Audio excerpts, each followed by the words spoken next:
Hello and welcome to another Kamen Rider SH Figuarts review. Today we're taking a look at the AIM Squad Kamen Rider Vulcan Shooting Wolf. Isn't there like a Falcon Punch thing with F-Zero or Smash Brothers? Whatever.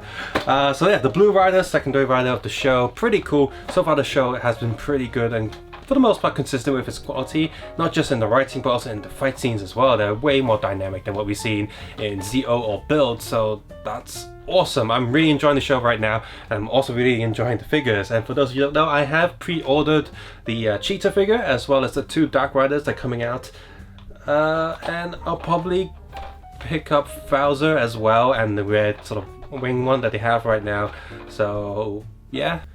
And yeah, I'm also interested in picking up obviously the final form for 01, but all of the middle forms I'm probably going to give that a skip just because I'm running out of space. So, but how does this figure fare compared to other Figuarts or, well, the 01 figure? Before I move on to that, be sure to support this channel if you like what you see here. Click the thumbs up button, subscribe button if you haven't done so already, and the little bell button to be notified of future reviews of new and old Figuarts as well as other figure brands out there. Figma, Hasbro, NECA, etc. You can always support this channel by leaving a comment below, sharing this video with other people, watching with ad block turned off, or supporting this channel via Patreon. All the links are in the description below, but of course I appreciate you just watching the video anyway. So without further ado, let's take a closer look at this figure.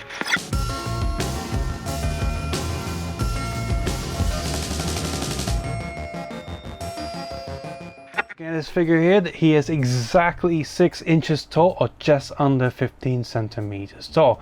You can see Zero Run right next to him, and they're pretty much the exact same height. You know, the horn is a little bit different though because of the length. In terms of accessories, aside from the sort of spray open hands already attached to the figure, he comes with a pair of fists, a pair of gun holding hands, a pair of posing hands, and a pair of sort of pointy / progress key holding hands. He also comes with 2 weapons, which a lot of people found annoying when Bandai decided to do this, because one of the weapons is 01's sword. Here we are, the sword. Now this sword there's no articulation to it. You cannot close it back into its briefcase form, which is a bit of a shame. So oh well, but otherwise the modern black plastic, the silver paint is okay, and the yellow paint on it is also okay. It does have a slot down there. Now there is a gap there, and almost looks like that this thing can go in. It even has a little window there where you see the key inside, but no, I shine a light in there and it doesn't, there's no way for it to go in both of these weapons.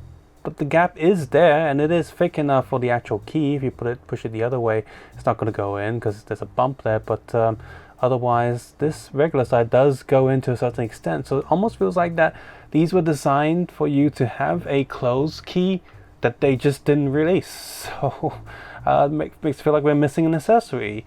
Oh well. And this other gun here, you got same black plastic with the blue is quite nice, and the sort of copper end is also quite neat as well. And again, no articulation on this whatsoever, so you're not really gonna fold it back into a suitcase or load the gun. Starting with the head here, this nice flat plastic, the light blue, the compound eyes looks really nice and pretty unique for a rider. I mean, his whole sort of design is a very sort of flat face anyway, but it's nice sort of icy, frosty effect to it. That's pretty cool. The metallic blue painted on the body is pretty nice and contrasts a little bit with the less metallic blue from the helmet. The non-metallic red also shines quite nicely through the blue armor. The little bits of chrome, sort of lightish blue silver with this whole sort of softer suit design underneath the armor also looks pretty convincing and looks quite good. Not too big of a fan of the back of the helmet. These black lines seem a little bit too excessive, but for the most part I'm not going to notice it too much if I'm looking at it from the front. The white coloring is not pure white, has a little bit of a bone coloring to it, which I think is appropriate. The back of the body also looks pretty nice as well, and the overall paint job on this figure is pretty good. Quality control wise, this one is pretty decent. Moving down to the belt buckle, the belt itself is loose and sort of soft-ish plastic, with the 2 sort of progress key holders on the side being made out of hard plastic, and of course the holder itself being a hard piece of plastic as well. Slightly inaccurate as there is a bump there to hold clip this gun back in, or the henshin, the to peg his gun back in, and do be careful with this because that peg is it's not as loose as it's not annoying like coming out a wizard's belt or whatever, but if you hold it, it will pop off.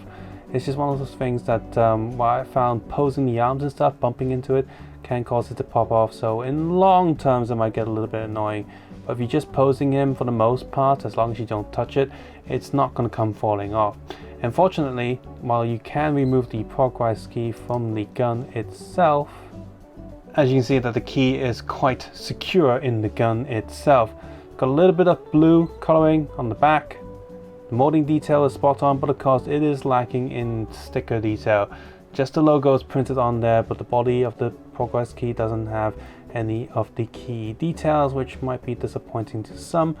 But it's not too big a deal on this figure, as for the most part you're not going to see it. Same as if you stuck this in 01's driver, you're also not going to see it as well. And since the key itself doesn't have a close mode or any function, and or any closing function, articulation, I guess it's not too big of a deal. Would have been nice though, and there are many customizers out there who have printed their own stickers to apply to the progress key itself. And here's a quick look at the bottom of the shoes, the wolf footprint and the boot footprint. Those are pretty cool.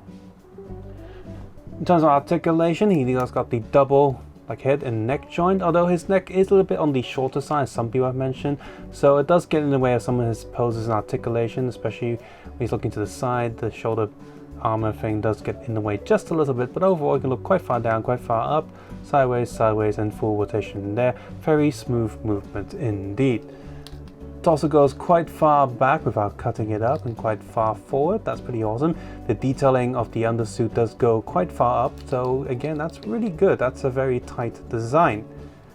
Shoulder pads are on their own little ball hinges and stuff, and moves just out the way. Obviously the hand can't move any further than that, same as on the other side as well, so really not much hindrance. Got the dumbbell joint there with the peg and swivel, upper arm swivel there, and goes full rotation like so. Double elbow joint can go so far, and is on a peg and swivel joint. Leg goes up, leg goes back, quite far back, sideways, and they've taken certain design techniques from the real bone line of Figuarts, but you see here, you can hear that these wiggle just a little bit, and they don't quite cover up all of the joint itself. From the front it looks pretty good. On the bottom there you see there's a huge gap there. 01 has the same thing, but it's more tight and secure, and because it's made out of full black plastic, it's a lot harder to notice the gap compared to Vulcan here. So yeah, these feel like Tic Tacs down there, and the 01 one's just a bit more secure, and of course the real bone ones, they are flush right up to the plastic itself and really hides the joint. These ones not so much, but it's still nice that they're there. Full rotation here, upper leg rotation, double knee joint, foot goes up, back, tilt sideways, toe goes up, toe doesn't go down. So pretty good articulation overall. So in conclusion, the coloring of this figure is pretty spot on. The armor bits as well as the softer material in the suit definitely stand out from each other, and that looks quite good. The compound eyes, the flat plastic but with still the little dots inside, is very smoothing and looks just like it does in the show when you're just playing around with this figure, and that looks pretty good as well. The overall molding and detail and sculpting are pretty decent, and the quality control with the figure itself is also pretty good as well. Accessory wise, it's unfortunate that we don't get the gun in its closed mode, and it's also annoying that 01's sword is here, kind of like forcing you to buy this if you want your 01 to be complete. That's a really frustrating tactic, but I also kind of get it, like they want to sell 01 at a cheaper price, so that's what they're doing here. I don't know, it's annoying. I mean, I would prefer if 01 was just slightly more expensive just to justify having the weapons as well. That would probably be better, instead of, you know, making people like, I don't really want the secondary rider but I want the weapon. Or if there's anybody out there who just want the second rider but don't want the 01 sword, I don't really see that happening. Usually people buy the secondary rider after they've already got the first one. I don't see many people who just collects the secondary one and not the main riders, so ugh. But still, those two weapons that we have here are decent enough. The molding and sculpting, it's all there, and the paint job is also pretty good. It's just missing that transform feature. And it does also seem like that they are missing the Figuarts key feature, like the extra piece that can go in there, because there is a slot for a key to go in, just we don't have that piece to go in, so that's unfortunate. And just finally, do be mindful when you mess around this figure, because the gun can pop off his belt quite easily, and hopefully that's something that they would fix with the Cheetah release and make that a bit more secure.